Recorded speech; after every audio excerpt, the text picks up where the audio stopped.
amachago lunaku lwolwalero ku lwokubiri luno nayitibwa ku poliisi ekibuye okubaako byennyinnyonnyola ku butambi bwe muwulira nga Kifeesi Nabunya Kurthum ayogera ne Kayanda Umaru Kabundu nga nvunaanibwa okuba nti ndabika ndi omu kubasaasaanya obutambi obwo naye ekyomukisa omubi abapoliisi nsanze abampise nga ate tebaliiwo bampita dda nga ndi mulwadde nenzija wano nga ndi mulwadde nenzira olwaleero nga ndi mulwadde naye mbalabula guno gwe mulundi ogusembyeyo okudda ku poliisi sigenda kudda mujja kunona na drone ewange yonna gye nnaaba mu maka gange mugabuuza gye mujja okunfuna na drone sigenda kudda nga mu bintu bya kijegajega bifaanana bwe biti naye mpitibwa nkole statement ku Maraya nga bwe mundaba nze nyinza okukola statement ku Maraya eyakola obwononefu simulamuzangako sikolanga ku bwa Maraya siberangako Kifeesi siberangako na Kifeesi kakati mutandikirawa era bano mbagambye abawala b'ensanzewo balaba ochola naye mbaga nti mugende mmwe mwennyini mubuuze oyo Kifeesi gwe yali ayogera naye Umaru Kabundu ne Kurthum Nabunya yeeyita Muzaata atakyali mububuuze obutambi bwabatolokako batya abantu babiri ne busaasaanira ensi yonna okutuuka okubanga ensi ebulina. Njagala okutwala omukisa guno okulabula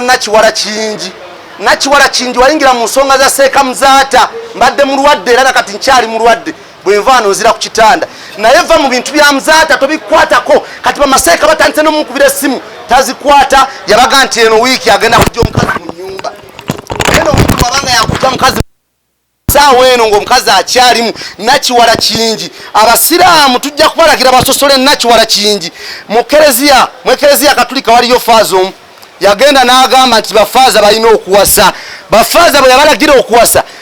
Ekereziya Katulika yamuyita era ensonga n'azivaako era tewaliyo yaddamu kufuguma naye Nakiwala kingi abasiraamu boogera batya ne bagaa nti mufuti yayogedde prince yayogedde nogaa Nakiwala kingi okwata omukazi omuzze mu nnyumba huwayo Nakiwala kingi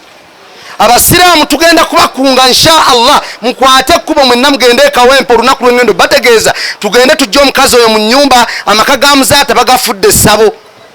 omukazi n'abye batambuza ekibaluwa wano kikiro kitwala omunaku kiriko abayita simanyi kuliko Sauda Rukoya Sharia simanyi mirembe kuliko Kifeesi Ibrahimu Sebunya omutamiivu Seeka Madhambi nga mumuyita amaka ga Muzaata buli eyafunye ekibaluwa ekyo kiro kitwala omunaku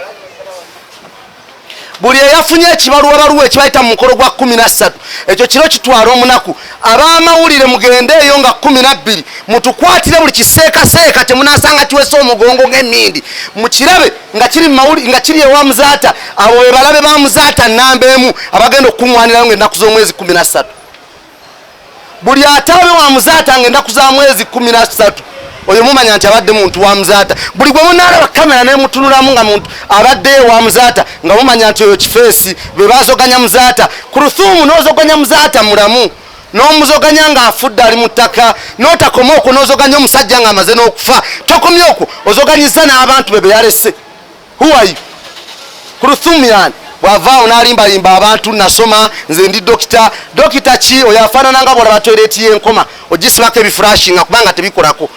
gwonga nti oli dokita nga tolina n'amagezi gasobola kwawula Kayanda ku bba tolina n'amagezi gasobola kumanya nti omwami yafa kamulekaawo mule mirembe tolina n'amagezi gasobola kwawula Sulaiman Soweed nze ku Umaru ate ajje ekibuye akole statement ate n'oyitamu nze Kurthum nkugamba nti erinnya lyange from today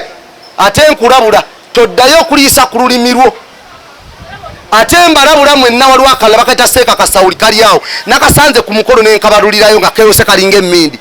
negaga Kasawuli va mu bintu bya Muzaata obyagaza ati Muzaata alina baseeka be Muzaata alina gyawolereza mu bukulembeze ekibuli Muzaata alina abantu be nze Kasawuli simumanyi mu mikwano gya Muzaata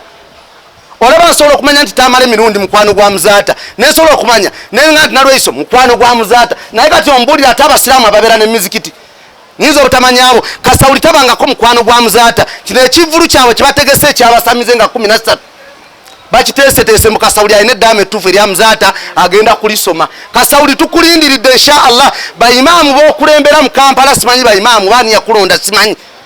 aliawo yeetadde ku bayimaamu nze kulembera bayimaamu e Kampala bayimaamu okulembera abafere bayimaamu bakulembera abafere buli anaagala okufera mu busiraamu ng'agati kanfune we neekwata ngende enfere Kasawuli tukulabula va mu bintu bya Muzaata alina be yalekamu n'eddaama erya Muzaata weeriri teriyo ddaame lisinga ku liri. Bano abaana Muzaata bemugamba nti tebateekamu byaffe bya busiraamu bya shariya. Eshariya ebimanyi era ejja kubirongoosa. Oba oyagala okubitegeera genda osome obusiraamu ojja omanye lwaki teyabateekamu. Kasawuli tukulabudde from today na buli agenda ogende Kawempe mu ddwa y'Ekawempe mu musosole abantu b'Ewaketi Farao tubalabula temugeza ne muwa abantu abo paakingi. Paakingi yammwe ku lunaku lwa 13 temugeza ne mugibawa. Abantu bonna be musuubira okuwa paakingi awo mu brokingewo tebapaakingawo boononefu. Abantu be bayise mu ddwa Kawempe ddwa simanyi ddwa yakituumye ddwa naye nga nakizudde oluvannyuma ekiro nakirabe bulungi ne mmanya nti bano basamize kuliko akakazi kannyina noŋŋa nti omukazi maama w'omuntu Nazaala omulamba mu maka noŋŋamba nti gwe oyita abantu mu ddwa ya mukoddomiwo shaitaani rajim. Nazaala ali ku kaadi eziyita abantu mu ddwa mu maka ga mukoddomiwe oyo wa ggwanga kisimanyi. Abasajja mbalabula bakazi bamwe mubalabirire wakati abasajja batandise okunafuwa olwono kifeesi Muzaata alabiridde omukazi mpaka ku ssaawa esembayo naye wallahi yayogeredde omukazi Muzaata ng'amwogerako ng'ayogera ku nabbi n'ayogera ku mukazi buli we tuba mu mukolo gw'okuziika mu mukolo gw'embaga akiika n'olubuto oluvuddemu n'ayogera ku mukazi naye omukazi teyamusasudde bulungi. Basajja mmwe temuggwamu amaanyi mulabirire bakazi bammwe nammwe bakazi mmwe temufuuka bakifeesi ate n'abantu muwerere n'abaana badokita tufune bangi naye nga tujja kudda wano tugambe nti ate kakati ono dokita yakoze bino amanyanga gano mumuleke oyo akolewa amanyanga ge muwerere bwe banaawererayo badokita abalala 10 ne tufunako 5 bafuuse bakifeesi nga tutambula ne 10 inshallah. Oyo dokita munene mu ministry enamba yabyanjigiriza era waali era aweereza mu KCCA naye ddala ministry y'ebyenjigiriza oyo awaki abaana baffe obutwa abawa obutwa. Minister Dr. Munamba mu ministry y'ebyenjigiriza ngoyo gamba nti atabulira abaana baffe doji ze basoma bagenda kusoma kingo yabasomesa KCCA sirise emulina bonna abantu basiriikiridde balina kifeesi naye lwaki bavaayo naye mbalayirira sinnatereera bulungi bwe naaba nteredde insha Allah nja kujja bulungi nkole ddoozi yange mujjuvu ate mulabula n'abo bakasawuli ne banna abeeteekateeka okuzuula obwenkulumu kebeeteekateeke ne badde breakfast nja kuba wa lunch time mu budde insha Allah. Audio buno lwaki ogamba mbuno bakuwayiriza ate nga balonzeemu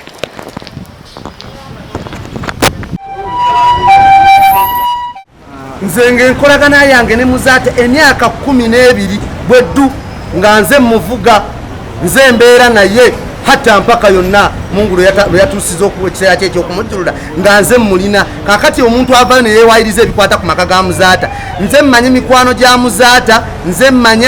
abalabe be era mujja balabanga 13 mumufunye omukisa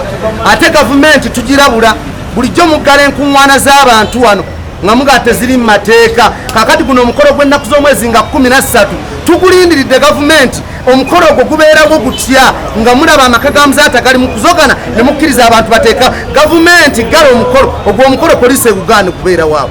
kubanga bw'eneeba egukkiriza okubeerawo ejja kufuna ebizibu ate mara okufuna ebizibu byeneefuna etandike kukwata bantu kyate kakati gavumenti okujjukira omulango obuteeyongerayo na bizibu bingi gavumenti omukolo gwe guyimiriza insha Allah bw'eba eguyimiriza kyekinaba kigisingira n'eggwanga lyonna obulungi okutwaliza awamu. Kigambibwa nti kugwagwa n'omugenzi